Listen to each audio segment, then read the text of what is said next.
اعوذ باللہ من الشیطان الرجیم بسم اللہ الرحمن الرحیم خواتین و حضرات السلام علیکم ورحمۃ اللہ وبرکاتہ و مغفرتہ۔ پروگرام احکام شریعت اور فقہ حنفی سے متعلقہ مسائل کے ساتھ حاضر ہیں۔ کچھ آفر کویسچن تھے۔ کسی نے پوچھا ہے کہ اگر یہ کنفرم ہے کہ دوا میں گائے کا یورین ملایا ہے، پیشاب، تو ایسی دوا کو استعمال کرنے کی کیا شرعی حیثیت ہے؟ دیکھیں، ہمارے فقہ حنفی، بلکہ میں یوں کہوں کہ ہمارے مذہب اسلام کا طریقہ یہی ہے کہ جب تک حلال سے علاج ممکن ہو حرام کی طرف نہیں بڑھیں گے۔ جو ایسے جانور جن کا گوشت کھانا حلال ہے ان کا پیشاب بہرحال ناپاک ہوتا ہے۔ گوبر تو نجاست غلیظہ ہے، پیشاب نجاست خفیفہ ہے، لیکن بہرحال نجاست ضرور ہے، اور نجاست کو بلا ضرورت اپنے اندر لے کر جانا یہ شرعاً صحیح نہیں ہوتا ہے۔ لیکن اگر علاج کسی حلال چیز سے نہیں ہو پا رہا، یا حلال چیز اس علاج کے لیے میسر ہی نہیں ہے، یا ہے آپ نے کافی عرصے تک استعمال کیا لیکن بیماری ختم نہیں ہو رہی، پین ہو رہا ہے، مرض بڑھتا چلا جا رہا ہے، اور ڈاکٹر کسی حرام چیز کو سجیسٹ کرتے ہیں کہ آپ اس کو بطور علاج استعمال کر لیں، تو پھر اس کی گنجائش نکل سکتی ہے، اور وہ بقدر ضرورت، بس جتنی ضرورت ہے اتنا اس کو استعمال کر سکتے ہیں۔ ایسی حالت میں جب کہ انسان شدید حرج میں مبتلا ہو جائے، ہمارا مذہب ان چیزوں کے استعمال کی اجازت دے دیتا ہے۔ ایک کسی نے پوچھا ہے کہ کیا ساس اپنے داماد سے پردہ کر سکتی ہے کہ نہیں، اور اس سے باتیں کر سکتی ہے کہ نہیں؟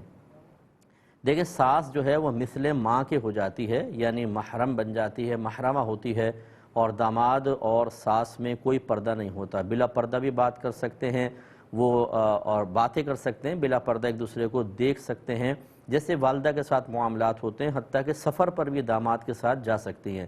لیکن اگر خدا نخواستہ کسی بھی جہت سے فتنے کا اندیشہ ہو، جیسے ساس جوان ہے اور خدا نخواستہ شیطان کی طرف سے بہکائے جانے کے امکانات ہیں، تو پھر بہرحال احتیاط رکھنی چاہیے، دور رہنا چاہیے، اور پردے وغیرہ کے معاملات میں بھی تھوڑی سی مزید احتیاط کر لینی چاہیے، لیکن بہرحال یہ آپس میں ایک دوسرے کے لیے محرم ہوتے ہیں۔ ایک کسی نے پوچھا تھا کہ اگر اجرت پر قرآن پڑھوایا جائے اور پڑھنے والا اس پر اجرت لیتا ہے تو یہ لینا دینا جائز ہے یا نہیں ہے؟ دیکھیں، اجرت پر قرآن دو صورتیں ہو سکتی ہیں۔ ایک تعلیم و تعلم کا معاملہ ہوتا ہے، جیسے استاد وغیرہ ہوتے ہیں، قاری حضرات ہوتے ہیں، بچوں کو مدارس میں پڑھا رہے ہیں۔ یہ چونکہ قرآن ایک ضرورت کے تحت آتا ہے کہ وہ صورتیں بھی یاد کرواتے ہیں، صورت یاد نہ ہو، نماز یاد نہ ہو، تو نماز کے اندر جو کچھ پڑھائی جاتی ہیں چیزیں وہ یاد نہ ہوں تو پھر بچہ نماز کیسے ادا کرے گا؟ یہ چونکہ ایک دینی ضرورت کے تحت آتا ہے، لہٰذا اس کی سیلری لینا بالکل جائز ہے۔ لیکن ایک ہوتا ہے کہ گھر پہ آپ قرآن خوانی کروائیں اور کہیں ہم آپ کو اتنے اتنے پیسے دیں گے، گھر پہ آ کے قرآن پڑھ لیں، یا کسی قبر کے پاس بٹھا دیں اپنے کسی مردے کے پاس اور کہیں کہ بھئی آپ یہ قرآن پڑھیں، ہم آپ کو اتنے اتنے پیسے دے دیں گے۔ یہ جو اجارہ ہے یہ شرعاً بالکل درست نہیں ہے، کیونکہ قرآن پڑھنا ایک طاعت ہے، ایک نیکی ہے، اور نیکی پہ اجرت لینا اصل مذہب کے اعتبار سے منع ہے۔ ضرورت کے اعتبار سے بعض چیزوں میں فقہاء نے اجازت دے دی، جیسے اذان ہے، ابھی استادی کے میں نے بتایا، ایسے ہی فقہ وغیرہ پڑھانے والے ٹیچرز ہوتے ہیں، مؤذن ہیں، خادم ہیں، امام حضرات پیسے لیتے ہیں، ان کی گنجائش نکلتی ہے۔ باقی ویسے ہی قرآن پڑھنا یہ کوئی ایسی شرعی ضرورت میں نہیں آتا، لہذا لینے والا بھی گناہ گار ہوگا اور دینے والے بھی گناہ گار ہیں۔ ایک ہی کسی نے کویشچن کیا کہ مجتہد کون ہوتا ہے؟ دیکھیں، ایک مجتہد مطلق ہوتا ہے، ایک مجتہد فی المذہب ہوتا ہے، ایک مجتہد فی المسائل ہوتا ہے۔ مجتہد مطلق تو وہ ہے جو قرآن اور حدیث سے احکام نکالنے کے سلسلے میں اصول بناتا ہے۔ یہ چار مجتہد گزرے ہیں، امام اعظم ابو حنیفہ، امام شافعی، امام مالک، امام احمد بن حنبل۔ یہ چار بڑے امام تھے، امت متفق ہے کہ جیسا ان کا علم تھا ایسا کسی کا علم نہیں تھا۔ بعض ان کے قریب قریب ضرور گزرے ہیں، لیکن انہوں نے مجتہد مطلق ہونے کا دعویٰ نہیں کیا۔ دوسرا مجتہد فی المذہب ہوتے ہیں کہ جو اصول تو نئے نہیں بناتے ہیں، جس امام کی وہ پیروی کر رہے ہیں انہی کے اصول کو فالو کرتے ہیں، لیکن ان میں اتنی صلاحیت ہوتی ہے کہ وہ ان اصولوں کی روشنی میں قرآن و حدیث سے براہ راست مسئلے نکال سکتے ہیں۔ انہیں مجتہد فی المذہب کہتے ہیں۔ تیسرے مجتہد فی المسائل ہوتے ہیں۔ مجتہد فی المسائل وہ ہیں کہ جو نئے جدید مسائل ہوتے ہیں ان میں اتنی صلاحیت ہوتی ہے کہ وہ پچھلے اکابرین کے اصول، ان کے نکالی ہوئی جزیات، نکالے ہوئے مسائل پر غور و تفکر کر کے موجودہ دور کے جدید مسائل کو حل کرنے کی صلاحیت رکھتے ہیں۔ ایسے ہی جو مسائل خاص طور پہ عرف اور عادات پر مشتمل ہوتے ہیں، جب زمانہ بدلتا ہے، لوگوں کی عادات بدل جاتی ہیں، عرف اور ماحول بدل جاتا ہے، تو وہ احکام بھی بدلتے ہیں۔ تو یہ مجتہد فی المسائل میں اتنی صلاحیت ہوتی ہے کہ نظر رکھتے ہیں کہ ایک مسئلہ پہلے دور میں لوگوں کو بتانے کے قابل تھا جس کو مفتہ بہی کہتے ہیں، لیکن آج کے دور میں وہ مفتہ بہی نہیں ہے، تو وہ مسئلے کو بدلنے کی صلاحیت بھی رکھتے ہیں۔ تو اور اسی طرح جو پہلے غیر مفتہ بہی تھا لیکن آج کے دور میں مفتہ بہی ہو گیا، یعنی اس کو بتانا چاہیے کیونکہ اب ماحول بدل گیا ہے، تو وہ اس کو بتانے کی صلاحیت رکھتے ہیں۔ مجتہد فی المسائل قیامت تک آتے رہیں گے، لیکن مجتہد فی مطلق اور مجتہد فی المذہب یہ تقریباً ختم ہو چکے ہیں۔ مجتہد فی المسائل کا سلسلہ قیامت تک جاری و ساری رہے گا۔ ایک کالر ہمارے ساتھ ہیں، پہلے کال لیتے ہیں۔ السلام علیکم۔ وعلیکم السلام مولانا، میں مسعود الرحمان بول رہا ہوں، میرے 2 سوال ہیں۔ جی بولیے۔ پہلا یہ کہ یہ جو آوارہ کتے گلیوں میں پھرتے رہتے ہیں اور ان کا کاٹنے کا بھی بڑا ڈر ہے، تو ان کو کوئی گولی سے یا زہر دے کے مارنا کیسا ہے، شرعی حکم بتا دیں۔ ٹھیک ہے، اور دوسرا یہ کہ یہ خواتین جو آرٹیفیشل جیولری پہنتی ہیں، جی تو اس کا پہننا شرعی لحاظ سے کیسا ہے؟ اور جزاک اللہ۔ میں عرض کرتا ہوں انشاءاللہ۔ پہلے آپ ہی کا لے لیتے ہیں۔ دیکھیں، آوارہ کتے کوئی بھی ایسا جانور ہو جو موذی ہو، یعنی وہ آپ کے کھانے کو خراب کر دیتا ہے، آپ کو اذیت پہنچا سکتا ہے، بیماری عام کرنے کا سبب بن سکتا ہے، اسے ایسے طریقے سے مارنا جو اس کے لیے زیادہ باعث اذیت نہ ہو، یہ شرعاً بالکل جائز ہے۔ خود نبی کریم صلی اللہ علیہ وسلم نے اپنے دور میں کالے کتوں کو مارنے کا خاص طور پہ حکم ارشاد فرمایا۔ اسی طرح چیل اور کوے کو ہلاک کرنے کا حکم دیا، ایسی چھپکلی کو مارنے کا حکم دیا، ایسی چوہوں کو مارنے کی اجازت مرحمت فرمائی۔ یہ وہ چیزیں تھیں جو اکثر، کیونکہ پہلے اگر آپ پنجاب سائڈ پہ چلے جائیں جہاں پہ گاؤں وغیرہ کے اندر کوے چیلیں کافی ہوتی ہیں، اگر آپ صحن کے اندر صابن بھی رکھیں گے، صابن بھی اٹھا کے لے جاتے ہیں۔ کوے اور چیل ایسے، ان کا معدہ پتہ نہیں کیسا ہے، ہر چیز کھا جاتے ہیں، تو اور اس طرح گوشت اٹھا کے لے جائیں گے۔ یہ چونکہ بہت زیادہ نقصان کا باعث ہوتے ہیں، مار سکتے ہیں۔ ایسے آپ کے گھر میں چونٹیاں زیادہ ہو گئی ہیں، ہر چیز میں آٹے میں چونٹیاں گھس جاتی ہیں ہر جگہ، تو ایسا کوئی پاؤڈر وغیرہ ڈالنا کہ جس سے بھاگ جائیں یا مر جائیں، یہ آپ بالکل کر سکتے ہیں۔ یہی کتوں کا معاملہ ہے۔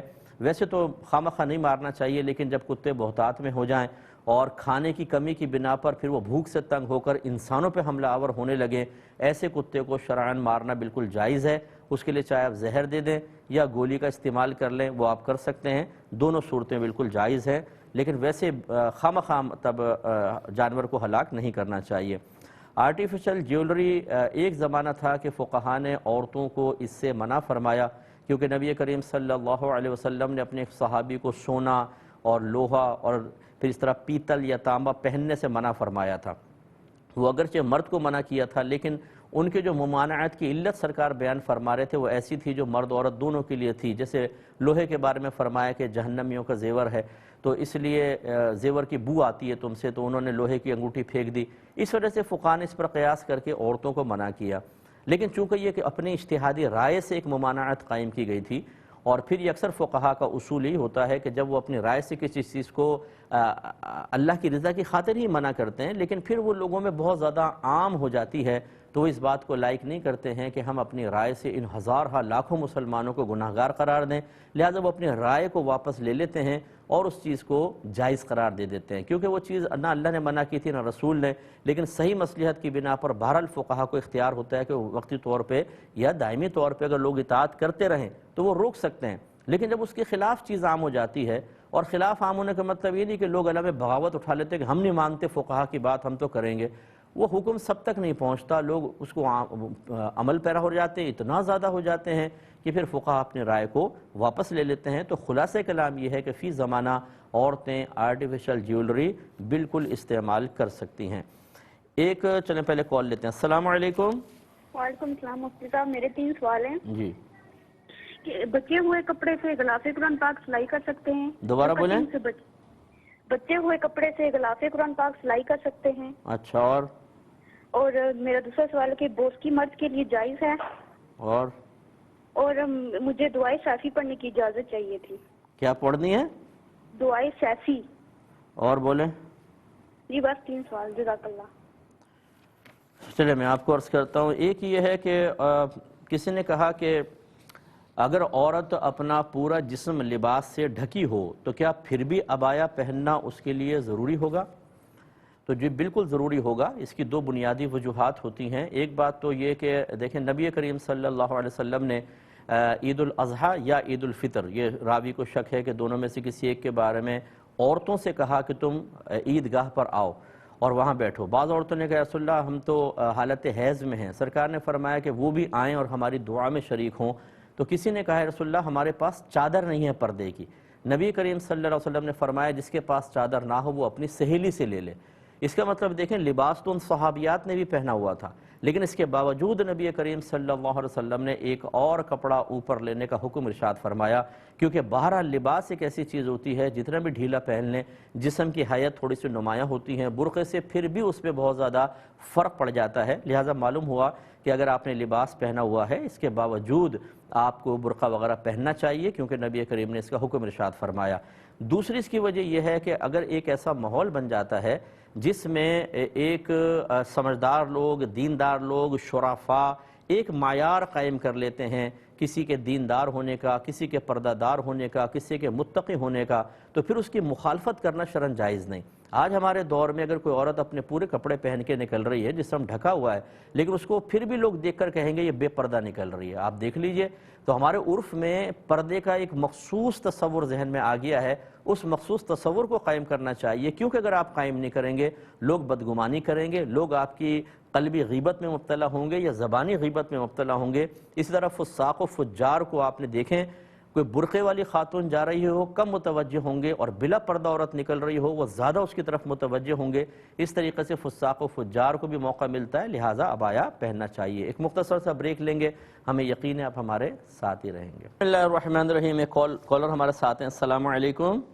وعلیکم السلام. جی بھائی صاحب میں نے آپ سے یہ پوچھنا ہے کہ میں آرمی میں جاب کرتا تھا، تو میں نے وہاں پر قسطوں پر ایک موبائل لیا تھا، سے تقریباً 15-20 سال پہلے کی بات ہے. اچھا. تو میں نے وہاں پر پھر میرا ٹرانسفر ہو گیا تو میرا 500 روپیہ رہ گیا تھا، یعنی کہ اس کو میں نے 500 روپیہ دینا تھا. تو میں دوسری جگہ پہ چلا گیا، جب واپس رابطہ کیا تو اس بندے سے رابطہ نہیں ہو پایا، اس کی دکان بھی ختم ہو گئی ہے اور اس بندے کو میں جانتا بھی نہیں ہوں. تو اس 500 روپے کا بھی کیا کیا جائے، اس کا کیا حل نکالا جا سکتا ہے؟ ٹھیک ہے میں بتاتا ہوں، اور بولیے. میں عرض کرتا ہوں انشاءاللہ. ایک یہ ابھی کبھی لے لیتے ہیں. بہن نے پوچھا کہ بچے ہوئے کپڑے سے غلاف کعبہ بنایا جا سکتا ہے اور غلاف قرآن بنایا جا سکتا ہے؟ تو بالکل بنا سکتے ہیں. بچا ہوا کپڑے کا مطلب یہی ہے کہ آپ نے لباس کے لیے ہوگا، پھر اس میں سے کچھ ٹکڑا بچ گیا تو بالکل وہ پاک ہے، صاف ہے، ستھرا ہے، بالکل آپ اس سے قرآن پاک کے غلاف تیار کر سکتے ہیں. یہ پوچھا کہ مرد کے لیے بوسکی کا استعمال کیسا ہے؟ دیکھیں ہر وہ کپڑا جو خالص ریشم سے بنا ہو، اس میں اور کسی چیز کی ملاوٹ نہ ہو، یہ مردوں کو پہننا نبی کریم صلی اللہ علیہ وسلم نے منع فرمایا. اور ایسا کوئی مردوں کا لباس جس میں ریشم کے ساتھ ساتھ دیگر چیزوں کی ملاوٹ بھی ہو، وہ پہننا منع نہیں ہوتا. تو لہٰذا یہ اصول آپ کو بتا دیے، اس پہ ہر کپڑے کو آپ رکھ سکتے ہیں. تیسرا آپ نے کوئی مخصوص دعا کی پڑھنے کی اجازت پوچھی. میں بہت ہی دائرہ دم میں رہ کر تمام بہن بھائیوں کو ایک سوچ اور فکر دینا چاہتا ہوں کہ مجھے یہ بتائیے کہ نبی کریم صلی اللہ علیہ وسلم جو وظائف دیں، جو دعائیں پڑھنے کے لیے دیں، اس میں زیادہ برکت ہوگی یا کسی کی بھی کوئی ایجاد کردہ چیز ہے اس میں زیادہ برکت ہوگی؟ یہ اچھی طرح یاد رکھیں. اور جبکہ سرکار نے دعا کے ساتھ ساتھ اس کے فضائل بھی بیان فرمائے ہوں. ہمارے یہاں ہوتا یہ ہے کہ ہم قرآن و حدیث پڑھنے کے لیے تیار نہیں ہیں. کہیں سے بھی ہمیں کسی بھی ایک یعنی فٹ پاتھ پہ ریڑھی کے اوپر ایک وظیفے کی کتاب پڑھی ہوگی نا، اس میں سے نکال لیں گے وظیفہ، اس کے نیچے ایک فضیلت لکھی ہوگی، ہمیں نہیں پتہ یہ فضیلت قرآن سے ثابت ہے نہیں ہے، حدیث میں ہے کہ نہیں ہے، فضائل کے انبار، اور ہم کہتے ہیں کہ بس اب تو یہ چیز مجھے پڑھنی ہے اور مقصود حاصل ہو جائے گا. اور اس طریقے سے ہم بعض اوقات ایسی چیزیں پڑھنا شروع کر دیتے ہیں جو غیر مستند قسم کی ہوتی ہیں. میں گزارش کرتا ہوں، آپ کے نبی نے اتنے وظائف دیے ہیں اور اتنی بہترین دعائیں دی ہیں کہ اگر آپ ایک وظیفہ پڑھیں بالکل مختصر تعداد میں، حدیث میں ہے کہ سمندر کے جھاگ کے برابر بھی اگر گناہ ہو انسان کے سارے بخشے جائیں گے. مصیبتیں دور ہونے کے لیے، اللہ کے کفیل بننے کے لیے اتنی پیاری پیاری دعائیں. آپ میری کتاب قرب الہی لے لیں، اس میں ایک چیپٹر میں نے ڈالا ہے پورا ان وظائف کا. آپ وہ قرآن و حدیث سے ثابت شدہ آپ وظائف پڑھیں. اگر آپ کا دل ان پر مطمئن نہیں ہوتا بلکہ بعض وظیفوں کی کتابوں میں لکھی ہوئی بے سند چیزوں کے اوپر آپ کی توجہ زیادہ ہوتی ہے، تو سمجھ لیجئے کہ آپ نے اللہ کے نبی کے فرمان کو حقیر سمجھا، معمولی سمجھ رہے ہیں. آپ شاید یہ سمجھتے ہیں اس میں کم برکت ہے، دوسرے میں زیادہ ہے، حالانکہ ایسا نہیں ہے. اور یہ ہمارے پھر ایمان کی یا روحانی طاقت کی کمزوری کی علامت ہوگی. میں گزارش کرتا ہوں ان وظیفوں کی طرف آئیں جو آپ کے نبی نے ارشاد فرمایا، ان کو اختیار کریں اور کامل یقین کے ساتھ ان میں دنیا اور آخرت کے سارے فائدے پوشیدہ ہیں، یہ ہماری گارنٹی ہے. باقی اگر آپ پھر بھی نہیں مانتے تو بہرحال آپ کسی سے اجازت لے سکتے ہیں۔ ایک یہ کہتے ہیں کہ انہوں نے 500 روپے موبائل کی قسط کے ابھی باقی تھے کہ ٹرانسفر ہوا اور اب نہیں پتا کہ وہ مالک دکان کا کہاں چلا گیا، تو کیا کریں؟ دیکھیں، ہر ایک ایسا مالی معاملہ جس میں صاحب معاملہ مفقود ہو جائے، غائب ہو جائے اور آپ کو یقین ہے کہ مجھے دینا ہے، تو پھر ایسی صورت میں اس نامعلوم مالک کی طرف سے وہ مال صدقہ کرنے کا حکم ہوتا ہے۔ آپ 500 روپے صدقہ کر دیں تو انشاءاللہ بری ذمہ ہوں گے اور بروز قیامت اللہ تعالیٰ اسے آپ سے راضی کرے گا۔ فرض کر لیں کہ آپ نے 500 صدقہ کیا، اگلے دن اس سے ملاقات ہوگی اور اس نے کہا لاؤ 500 روپے، تو بہرحال آپ کو 500 دینے ہوں گے، پھر وہ صدقہ نفلی بنے گا اور اس کا بدلہ نہیں ہوگا۔ لیکن اگر آپ صدقہ کرتے ہیں اور اس وقت پوری زندگی نہیں ملا تو اللہ کی رحمت سے امید ہے کہ بروز قیامت اللہ تعالیٰ آپ کو اسے آپ سے راضی کر دے گا۔ یہ کہتے ہیں کہ کوئی خاتون ہیں وہ ٹی وی پر آنا چاہتی ہیں اور ان کے شوہر اچھا خاصا کماتے ہیں، تو ان کا آنا کیا ضروری ہوتا ہے ٹی وی کے اوپر؟ دیکھیں، مسئلہ یہ ہوتا ہے کہ اگر کوئی خاتون ایسی ہیں کہ جو ایسے مسائل ذکر کریں، ایسی باتیں کریں جس سے لوگوں کی اصلاح ہوتی ہو اور لوگ مسائل سیکھتے ہوں، اس کے علاوہ وہ خاتون باپردہ بھی ہوں اور تمام گویا کہ شرعی تقاضے جو ہیں وہ پوری کریں، مثلا گھر سے اجازت لے کر آئیں، اگر شادی شدہ ہیں تو شوہر اجازت دے، اور اگر غیر شادی شدہ ہیں تو ماں باپ سے یا جو بھی ولی ہے اس سے اجازت لے کر آئیں، باپردہ گھر سے نکلیں، کوئی محرم ساتھ ہو یا کم از کم امینہ عورتیں ساتھ ہوں، جس مقام پہ پروگرام ہے وہاں بے پردگی نہ ہو، کوئی مردوں سے ہنسی مذاق ٹھٹے نہ ہوں، اپنا کام کریں اور واپس چلے جائیں، تو اس کی فی زمانہ گنجائش بالکل نکلے گی۔ وجہ اس کی یہ ہے کہ بہت سارے گھرانے، میں تو چونکہ اس فیلڈ میں کام کر رہا ہوں، ایسے بھی ہیں کہ جو مردوں کے پروگرام عورتوں کو دیکھنے ہی نہیں دیتے، اور وہ سرپرست ماشاءاللہ ایسے ہوتے ہیں کہ کوئی کتاب بھی لا کر نہیں دیتے، کوئی عورتوں کو کورسز وغیرہ بھی نہیں کرواتے کہ وہ کچھ سیکھ لیں، اور ان عورتوں کے اندر اور ان کی بچیوں یا بہنوں کے اندر عمومی طور پر اخلاقی خرابیاں، اخلاقی برائیاں بہت زیادہ ہوتی ہیں، غیبتیں، چغلیاں، چھوٹی چھوٹی بات پہ ناراض ہو کے سالہ سال تک ناراض رہنا، اور بے صبر پن، کلمات کفر زبان سے نکالنا، لڑائی جھگڑا فتنہ فساد کرنا، بڑوں کا ادب نہ کرنا، چھوٹوں پہ شفقت نہ کرنا، شوہر کے سینے پر چڑھ کے گفتگو کرنا، یہ سب عدم تربیت کا نتیجہ ہے۔ تو اس طرح کی اگر کوئی خاتون ہیں جو اصلاحی بیان بہت اچھا کر سکتی ہیں، اس کے علاوہ شرعی مسائل سکھا سکتی ہیں، وہ اگر باپردہ طریقے سے یہ کوشش کریں تو اس کی گنجائش بالکل نکلے گی۔ یہ چلیں پہلے ایک کالر ہیں۔ السلام علیکم۔ وعلیکم السلام جی، ایک سوال یہ پوچھنا ہے، اگر کوئی عورت نماز پڑھ رہی ہے، اس کے آگے چپلیں پڑی ہوئی ہیں یا سیدھے ہاتھ پہ تصویریں لگی ہوئی ہیں، یا کوئی غیر محرم نماز پڑھ رہا ہے تو نماز ہو جائے گی؟ اور غیر محرم کہاں پر ہے؟ سائد میں 60 میں نماز پڑھ رہا ہے؟ اسی کمرے میں اگر کوئی غیر محرم بھی نماز پڑھ رہا ہے تو نماز ہو جائے گی؟ ٹھیک ہے۔ اور ایک سوال یہ پوچھنا ہے، اگر کسی نے اللہ پاکی من کل فانی کی جگہ اللہ فانی کہہ دیا غلطی سے، تو اس کے لیے تجدید ایمان اور تجدید نکاح کرنا ہے؟ جی، اور نہ تجدید نکاح کے لیے اگر کوئی گواہ نہیں ہے تو میاں بیوی کا اکیلے میں ہو جائے گا؟ اور بولیں۔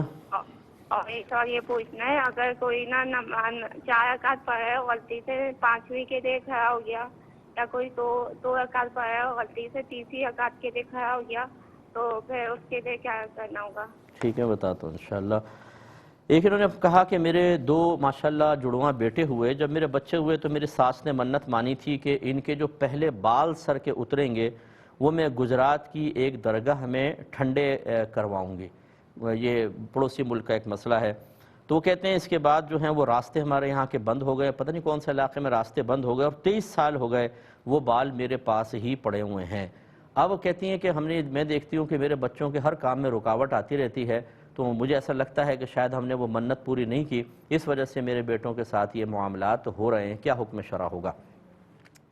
دیکھیں، پہلے اچھی طرح یاد رکھیں کہ یہ اس طرح کی ہم اپنی خود ساختہ باتیں بنا کر اور ان کا اتنا دھیان رکھتے ہیں کہ ذرا بھی ادھر ادھر ہو گیا تو شاید قیامت آ جائے گی۔ اللہ تبارک و تعالیٰ اس کے رسول نے قرآن اور حدیث میں بے شمار باتیں بیان فرمائیں، وہ ہمارے کان پہ جوں تک نہیں رینگتی، ان سے ہمیں کوئی خوف محسوس نہیں ہوتا، حالانکہ وہ بالکل حق اور سچ باتیں ہیں، لیکن ہمارے دل میں کوئی تبدیلی نہیں آتی ہے، ہمارے عمل میں تبدیلی نہیں آتی ہے، ہمارا رنگ فق نہیں ہوتا ہے، ہم چیزوں کے کنیکشن اس سے نہیں ملاتے کہ دیکھا نا نماز نہیں پڑھتے نا اس لیے ایسا ہوا، علم دین نہیں سیکھا نا دیکھا ایسا ہوا، ہم نے دیکھیں گناہ کیا تھا نا تب ایسا ہوا۔ نو، ہم ان چیزوں کی طرف متوجہ ہو جاتے ہیں۔ ایک تو یہ چھوٹی سی میری تنبیہ ہے کہ خدارہ قرآن و حدیث کے قریب آئیں، ان چیزوں پہ توجہ نہ کریں۔ دوسری بات یہ ہے کہ منت کا شرعی تصور یہ ہے کہ انسان اللہ تبارک و تعالیٰ سے ایک عبادت کا وعدہ کرتا ہے، کبھی تو وہ اپنے کسی مطلب کے حصول کے لیے ہوتا ہے، کبھی ویسے ہی ہوتا ہے جیسے کوئی شخص یہ کہہ دے کہ میں اس رمضان کا اعتکاف کروں گا اللہ کے لیے، زبان سے اس نے کہہ دیا، یہ شرعی منت ہے، اس پر اس رمضان کا اعتکاف کرنا واجب ہو جائے گا۔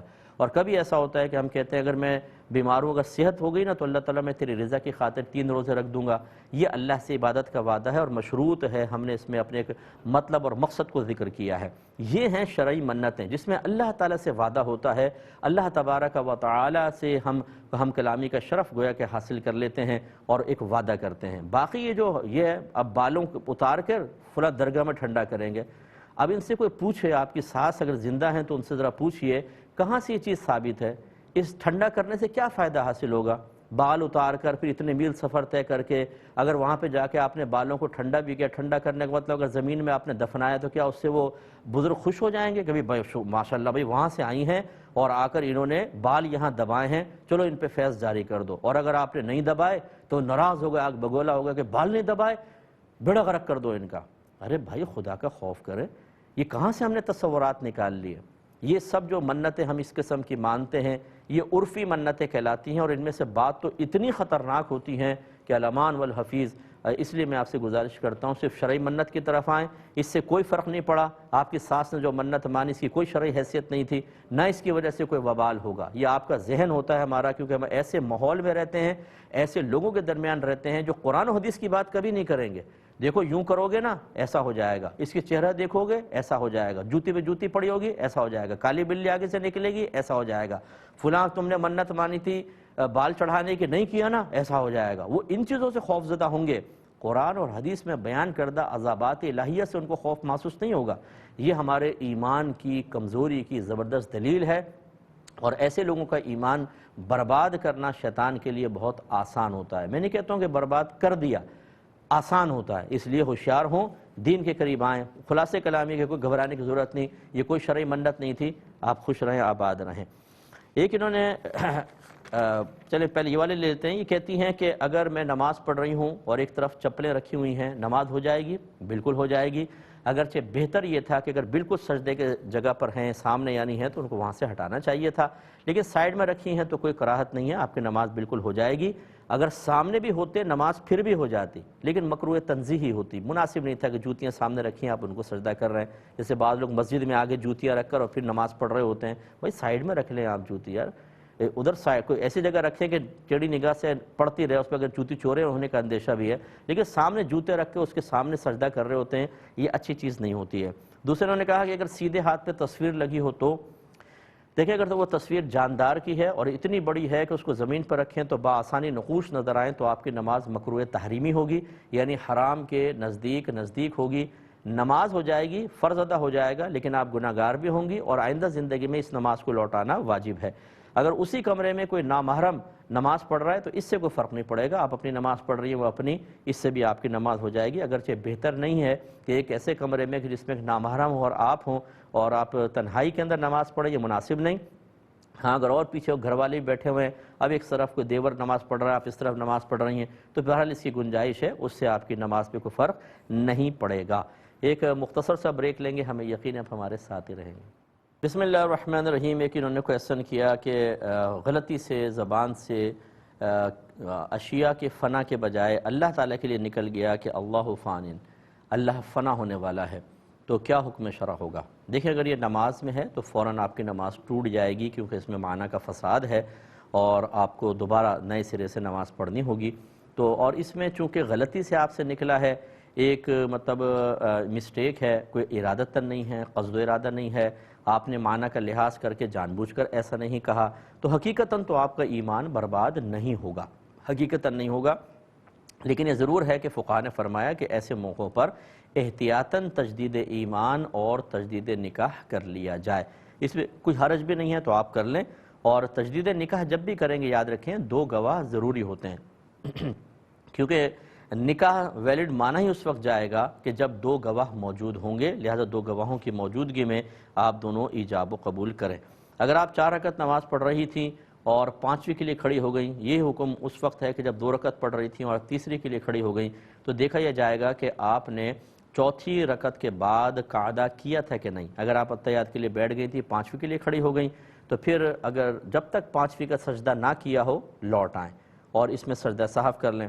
لیکن اگر آپ نے اتحیات پڑھی تھی پھر پانچویں کا سجدہ بھی کر لیا تو پھر ایک اور ملا لیں تاکہ وہ 2 نفل ہو جائیں اور یہ 4 فرائض ہو جائیں گے، اور پھر آخر میں سجدہ سہو بھی کرنا ہوگا۔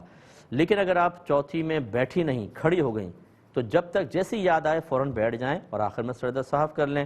لیکن اگر آپ نے ایسا نہیں کیا، چوتھی میں نہیں بیٹھی تھی اور پانچویں کا سجدہ کر لیا، تو جیسے ہی پانچویں کا سجدہ کریں گے آپ کے تمام فرائض باطل ہو جائیں گے، یعنی نفل میں بدل جائیں گے۔ اب آپ بہتر ہے کہ ایک اور ملائیں، یہ 6 نفل ہو جائیں گے۔ اس کے بعد علیحدہ دوبارہ آپ کو 4 رکعت فرض نماز ادا کرنی ہوگی۔ ایک کسی نے پوچھا تھا کہ سنا یہ ہے کہ اگر کوئی فوت ہو جاتا ہے تو اس کی قبر کی مٹی لا کر ماں کو، بہن کو، بھائیوں کو ایسی کھلا دیں یا پانی میں گھول کر پلا دیں تو اس سے صبر کرنا آسان ہو جاتا ہے۔ دیکھیں یہ بھی انہی چیزوں میں سے ہیں کہ جب ہم قرآن و حدیث کو چھوڑ دیتے ہیں، ہمارے ذہن میں قرآن اور حدیث کی روشنی رہنمائی کے لیے موجود نہیں ہوتی، تو پھر پپو پان والا اور ٹٹا دودھ والا انہی کی باتیں گردش کرتی ہیں۔ ہمارے خاندان کے وہ بڑے جنہوں نے کبھی بڑے پن کا مظاہرہ کر کے دین نہیں سیکھا ہوتا، ان کی کہی ہوئی باتیں ہمارے سامنے آتی ہیں، اور یہ بھی ایک بدعت قبیحہ ہمارے گھروں کے اندر اس طرح کی بدعت قبیحہ رائج ہو جاتی ہیں۔ وہ قبر کی مٹی آپ دیکھیں کہ اندر گندی مٹی ہوتی ہے، بعض اوقات کیچڑ والی مٹی، یا پھر اگر اوپر کی مٹی آپ نے لی، لوگ اس پہ چڑھ بھی رہے ہیں، سب کچھ ہے، اسے کھانا، اسے پینا، ویسی مٹی باعث ضرر ہوتی ہے۔ کس نے کہا یہ کہ صبر حاصل کرنے کے لیے مٹی کھائیں گے، قبر کی مٹی تو صبر حاصل ہوگا؟ صبر تو حاصل ہوتا ہے غور سے، تفکر سے، قرآن اور حدیث کے اندر صبر کے فضائل سیکھنے سے، اپنے باطنی کیفیات کو قابو میں کرنے کی وجہ سے پھر صبر کی نعمت حاصل ہوتی ہے، نہ یہ کہ اس طرح کی چیزیں۔ تو یہ بالکل بے سروپا بات ہے، اس کا شریعت سے کوئی تعلق نہیں ہے، بلکہ اس قسم کی چیزوں کو میں گزارش کرتا ہوں جو گھر کے سرپرست ہمیں سن رہے ہیں اپنے گھروں میں رائج ہی نہ ہونے دیں، ورنہ ایک وقت آئے گا کہ آپ تشریف لے جائیں گے، آپ کی اگلی نسلوں کو یہ تک نہیں پتا ہوگا کہ یہ قرآن و حدیث ہے یا نہیں ہے۔ وہ اس کو بھی دین سمجھ کے اپنے اولادوں کو سکھا رہے ہوں گے کہ بیٹا دیکھو یہ ہماری والدہ نے سکھایا تھا، یہ ابا نے سکھایا تھا۔ اسی وجہ سے میرا مشاہدہ یہ ہے کہ ہمارے گھروں میں اصل دین 10% ہے تو 90% غیر دین داخل ہو گیا، یعنی جس کا دین سے، اسلام سے کوئی تعلق نہیں، وہ چیزیں ہمارے گھروں میں آ گئی ہیں۔ اب ضروری نہیں کہ وہ ناجائز یا حرام بھی ہوں، بعض مباح چیزیں ہوتی ہیں لیکن آ گئی ہیں، اور ہم اتنی زحمت گوارہ نہیں کرتے کہ کسی اچھے مستند عالم دین یا مفتی صاحب سے معلوم کر لیں کہ ہمارے گھروں میں جو یہ مقولے، یہ اقوال، یہ نظریات، یہ خیالات، یہ عقائد ہیں، ان میں سے کون سے صحیح ہیں اور شریعت کے موافق ہیں اور کون سے نہیں ہیں۔ پھر جو خلاف شرع نظر آئے ان کو ختم کر دیں، جو صحیح ہیں ان کو اختیار کر کے رکھیں۔ کون یہ محنت کرے؟ کیوں کرے؟ اولادوں میں اگر جاری بدعت جانے دیں، آخرت میں وہ پکڑے جائیں گے، اور ہمیں اپنے خود گرفت کا شعور ہی حاصل نہیں ہوتا۔ خلاصہ کلام یہ ہے کہ اس طرح کی کوئی خرافات نہ کریں، اس کا مذہب سے کوئی تعلق نہیں، نہ اس کا صبر سے کوئی تعلق ہے۔ مٹیاں پھانکنے سے اگر صبر آتا تو پھر مٹھی بھر بھر کے ہر چیز کے معاملے میں کر لیں تو سارا صبر ہی صبر ہوگا، ایسا نہیں ہوتا ہے۔ ایک یہ کہتے ہیں کہ بھائی نے کہا کہ ہم نے اس طرح انویسٹمنٹ کا ارادہ کیا کہ 20 آدمی پیسہ ملائیں گے پر منتھ، اب ان میں سے جس کو ضرورت ہوگی جتنا جمع شدہ ہے وہ لے لے گا، پھر اسی طرح ہر دفعہ ہوتا رہے گا، حتیٰ کہ جو سب سے آخر میں ہوگا اسے عام جو اس نے جمع کیا تھا اس سے زیادہ ملے گا۔ تو اس طرح کی انویسٹمنٹ شرعاً جائز ہے کہ نہیں؟ دیکھیں یہ انویسٹمنٹ ہے ہی نہیں، یہ اصل میں جیسے ہمارے بی سی ڈلتی ہے نا، وہ یہی تو ہوتا ہے۔ بی سی میں آپ پیسہ دیتے ہیں، جس کی قرآن اندازی میں نام نکل آیا اس کو دے دیتے ہیں، پھر وہ پیمنٹ کرتا رہتا ہے، آخر میں آپ کو زیادہ نہیں ملتا اپنا ہی ہے، لیکن یہ آپ کا پیسہ وہاں جاتا ہے اور بعد میں آپ کو ملتا ہے۔ تو یہ جو اس کی شرعی حیثیت ہوتی ہے قرض کی ہوتی ہے، یہ بھی انویسٹمنٹ نہیں ہے، یہ ایک دوسرے کو یہ جمع کر رہے ہیں، قرض ہے، ایک شخص لے لیتا ہے پھر بعد میں وہ دیتا ہے، تو گویا کہ سب نے مل کے اس کو قرض دیا اور بعد میں وہ اس کو ادا کر رہا ہے۔ اب اس پر اگر کسی قسم کا نفع حاصل ہوتا ہے تو یہ قرض پہ نفع ہے، اور قرض پہ نفع حاصل کرنا سود ہوتا ہے۔ لہٰذا ہماری گزارش ہے کہ اس قسم کی بے سروپا انویسٹمنٹ کو سے بالکل بچیے۔ آپ نے بہت اچھا کیا، اگر ابھی شروع نہیں کیا، میرے خیال میں تو کر چکے ہیں، اگر نہ کیا ہوتا سب سے پہلے آپ ایسی چیزیں کسی مسند مفتی صاحب کے سامنے رکھیں، بھئی ہم یہ کرنا چاہتے ہیں، آپ کی اجازت ہے، وہ دیکھ کر کہیں گے ہاں ٹھیک ہے، یہ تبدیل کر دیں، یہ کر دیں، یہ غلط ہے، یہ صحیح ہے، پھر اس کے بعد جب وہ اجازت دے دیں پھر آپ کریں، پھر آپ کے لیے کوئی قباحت نہیں ہوگی۔ لیکن جب آپ اپنی عقل سے دینی معاملات کو حل کرنے کی کوشش کرتے ہیں تو اچھی طرح یاد رکھیں یہ دنیاوی معاملات نہیں ہیں کہ عقل سے سالو ہو جائیں گے۔ اس کے لیے شریعت نے ہمیں ضابطے، کچھ اصول دیے ہیں، لیمیٹیشنز دی ہیں، کچھ کنڈیشنز لگائی ہیں، انہیں جانے بغیر آپ کبھی بھی شریعت پر صحیح طریقے سے عمل پیرا نہیں ہو سکتے ہیں۔ نتیجہ نکلے گا کہ آپ خود بھی حرام کھا رہے ہوں گے، اپنے گھر والوں کو ناجائز رزق کھلا رہے ہوں گے، اور آخرت کا وبال آپ کے سر پر جمع ہوگا۔ یہ باہر سے ایک کویسچن آیا تھا، وہ کہتے ہیں کہ اگر کوئی باوضو نائٹ کلب میں جائے، وہاں شراب بھی ہے، ڈانس بھی ہیں، گانا بھی چل رہا ہوتا ہے، اور وہ خود بھی اگر وہاں گانا گائے تو اس کا وضو باقی رہے گا کہ نہیں رہے گا؟ اب آپ دیکھیں کتنا بھولا بھالا کویسچن ہے کہ وضو کی کتنی فکر ہے اس کو کہ وضو قائم رہے گا نہیں رہے گا، یہ نہیں پوچھتا کہ اس نائٹ کلب میں جانے کی شرعی حیثیت کیا ہے۔ تو بہرحال جس بھی بھائی نے پوچھا، اگر سن رہے ہیں تو ناراض نہ ہو، لیکن یاد رکھیں کہ ایسے کلبز وغیرہ میں، ایسی جگہ جہاں ایک مسلمان جائے تو اس کی عزت پہ فرق پڑے، لوگ اس سے بدگمانی کریں، اس کی زبانی اور قلبی غیبت میں مبتلا ہو جائیں، اس کے بعد اس کی شرفاء کے اندر جو اچھے لوگ ہوتے ہیں ان میں اس کی وہ عزت نہ رہے جو ہونی چاہیے، ایسے مقام پر جانا ہی گناہ ہوتا ہے۔ ایک تو یہ اس وجہ سے، دوسرا پھر وہاں بد نگاہی، وہاں شراب کی بدبو اور دیگر عریاں عورتیں، اور کون سی چیز ہے جو نہیں ہوگی ایسی جگہ پر جانا جہاں پر اللہ تبارک و تعالیٰ کی ہزارہا لعنتیں نازل ہو رہی ہوتی ہیں، شیطان وہاں پہ شیطانوں کے قبائل موجود ہوتے ہیں۔ اگر ہماری روحانی آنکھیں کھول دی جائیں تو آپ بھیانک شکل کے جن دیکھیں گے جو ہر طرف پھیلے ہوئے ہیں، اور وہ زنا کی ترغیبیں دے رہے ہوتے ہیں، ٹچ کرنے کی ترغیبیں، شراب پینے کی ترغیبیں، اور ان کو اچھا کر کے دکھا رہے ہوتے ہیں، ان کو مزین کر کے دکھا رہے ہوتے ہیں، اور انسان اس میں انوالو ہو جاتا ہے۔ ایسی گندی جگہ پر جانا شرعاً بالکل جائز نہیں ہے۔ بہرحال لیکن چونکہ آپ نے وضو کا مسئلہ پوچھا، وضو نگاہ ڈالنے سے، گندی جگہ جانے سے، گالی بک دینے سے نہیں ٹوٹتا ہے۔ وضو ٹوٹنے کے لیے کسی نجاست کا جسم سے خارج ہونا ضروری ہے۔ لہٰذا فرض کر لیں کہ اگر کوئی وہاں جاتا ہے اور جا کے کوئی بدنگاہی اس نے کی اور اس کو کچھ قطرات وغیرہ نکل جاتے ہیں، چاہے مزی ہے چاہے منی ہے، تو پھر اس کا وضو بالکل ٹوٹ جائے گا۔ لیکن اگر ایسا کوئی اثر نہیں ہوتا، وضو بہرحال اس کا قائم رہے گا، اگرچہ وضو انتہائی ناقص ہو جائے گا کیونکہ اس کی روحانیت تقریباً ساری ختم ہو جائے گی۔